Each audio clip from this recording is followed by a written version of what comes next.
Noam Chomsky and the United Nations warn of collapse. By Robert Hunziker. Image by Javier Miranda. It's entirely possible that doomsayers of the world, though widely ridiculed, could be on target about the prospects for global societal collapse. But, of course, when? According to a recent Noam Chomsky interview, it's an ongoing grind that will end with a thud. The onset of societal collapse is not hidden. Rather, similar to animals in the wild, people sense when something's out of the ordinary, amiss, trouble brewing, on the alert. There's tension in the air, tempers flare, strangers lash out, and society turns against establishment protocols.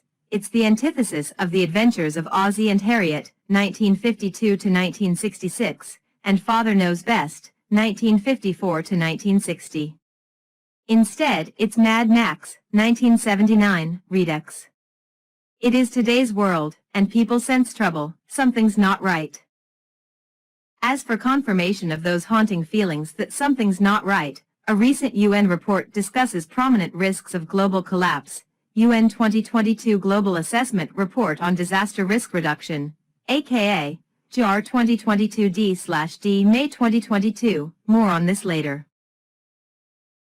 Accordingly, escalating synergies of 1. Disasters, 2. Economic vulnerability and 3. Ecosystem failures increasingly accumulate into a juggernaut of collapse, and finally, similar to an orderly line of tripped dominoes, it cascades without enough notice.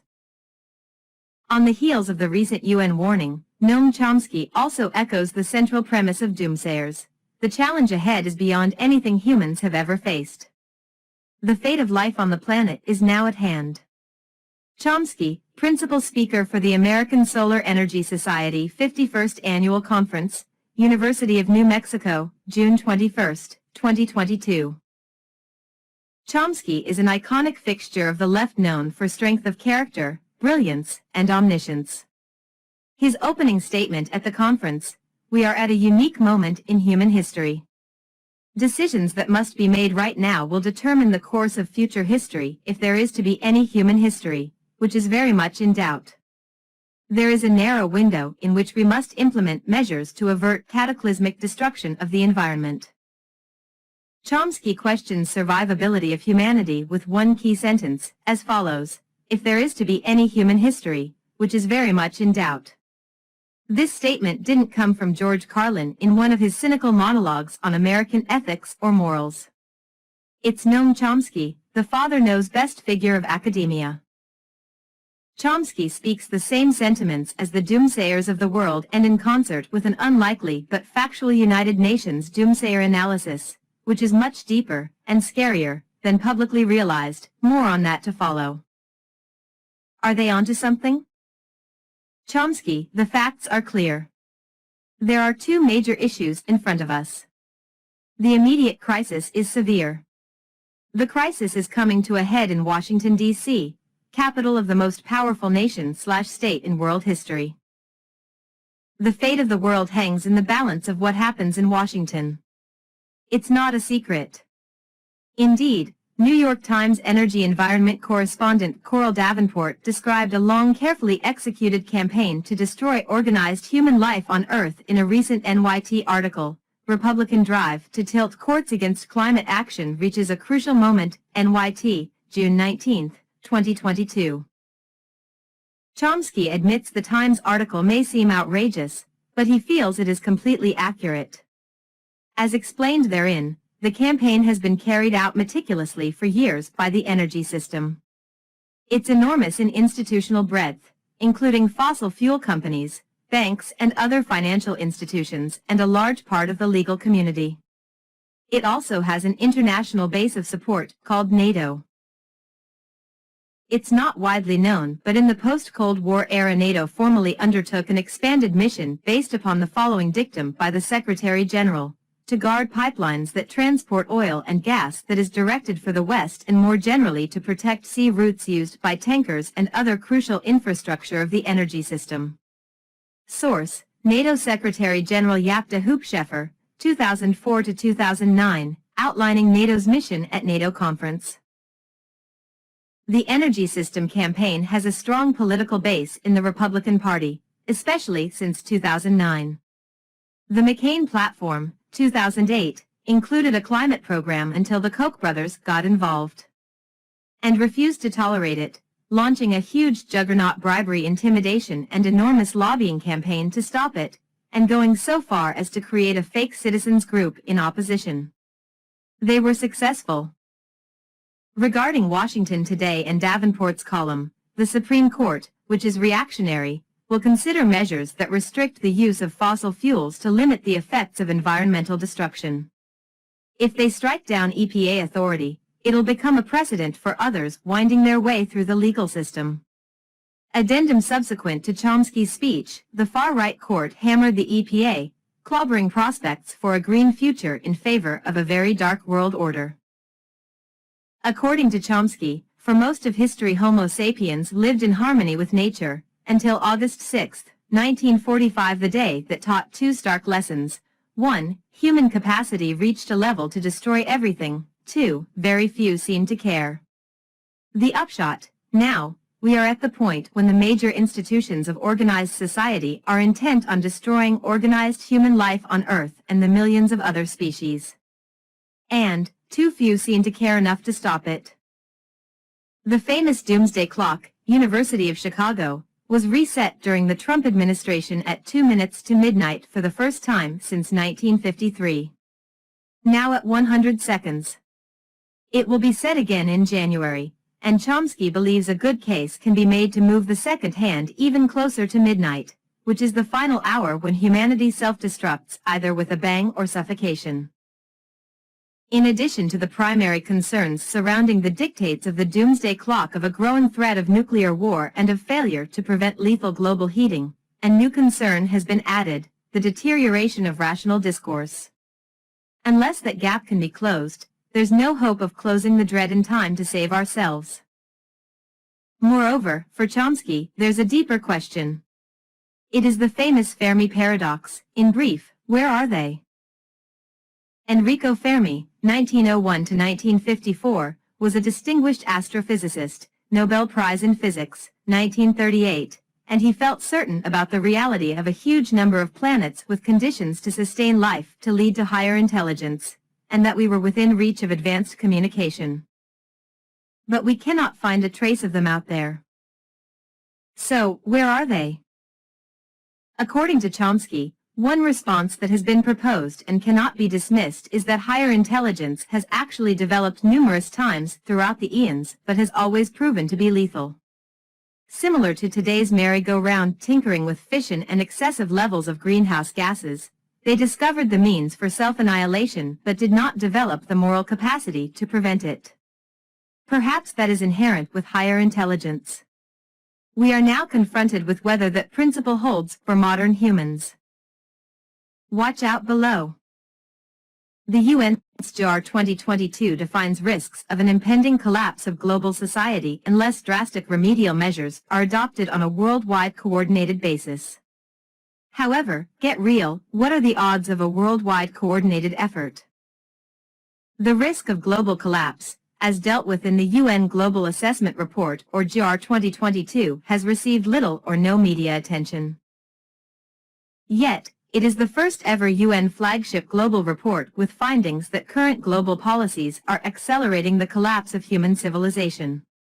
The report does not suggest that collapse is a done deal. Rather, without radical change, it's where the world is headed. The collapse scenario suggested in JAR 2022 is explained in much more detail in a separate contributing paper, Pandemics, Climate Extremes, Tipping Points and the Global Catastrophic Risk, How These Impact Global Target, published by the UN Office for Disaster Risk Reduction. The contributing paper discusses the impact of crossing planetary boundaries outside of what's referred to as a safe operating space for human societies to develop within a stable Earth system, resulting in global catastrophic risk or GCR events.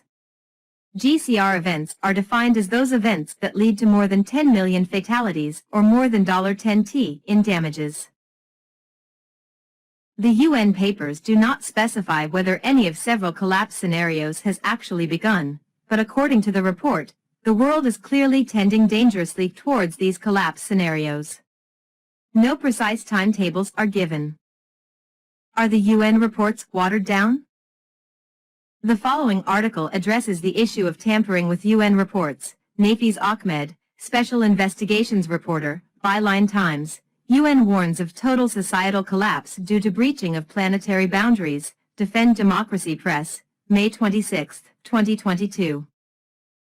Nafiz Ahmed, a British investigative journalist and a former visiting research fellow at the Faculty of Science and Technology at Anglia Ruskin University, EST 1858, Global Sustainability Institute, authored the referenced article in Democracy Press. The following commentary comes directly from his article. But there are reasons to suspect that a collapse process has already started, even if it is still possible to rein in. A senior advisor to the UN Office for Disaster Risk Reduction and contributor to the Global Assessment Report who spoke to Byline Times on condition of anonymity, claims that GR 2022 was watered down before public release. The source said that the world had passed a point of no return, and I don't feel that this is being properly represented in UN or media as of now. The GR 2022 is an eviscerated skeleton of what was included in earlier drafts. The UN GR 2022 is a landmark document. It is the first time that the United Nations has clearly underscored the impending risk of total societal collapse if the human system continues to cross the planetary boundaries critical to maintaining a safe operating space for the Earth system. Yet, despite this urgent warning, not only has it fallen on deaf ears, the UN itself appears to have diluted its own findings.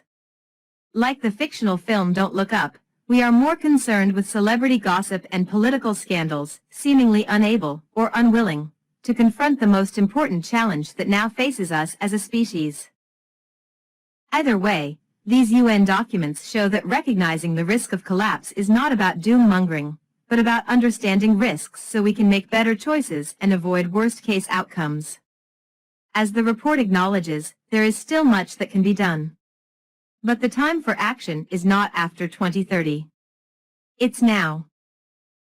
Postscript, effective Monday, July 4th, the Italian government put restrictions on water on cities and towns in the north.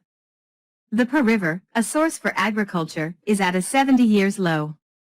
Global warming is hammering the country as drought has started to affect south-central Italy as well. Meanwhile, in South America, the city of Santiago is rationing water to a population of 6.8 million, as human-caused global warming knows no boundaries. China has reduced water usage from January to October 2022 for Guangzhou, 15 mpop, and Shenzhen, 12.5 mpop.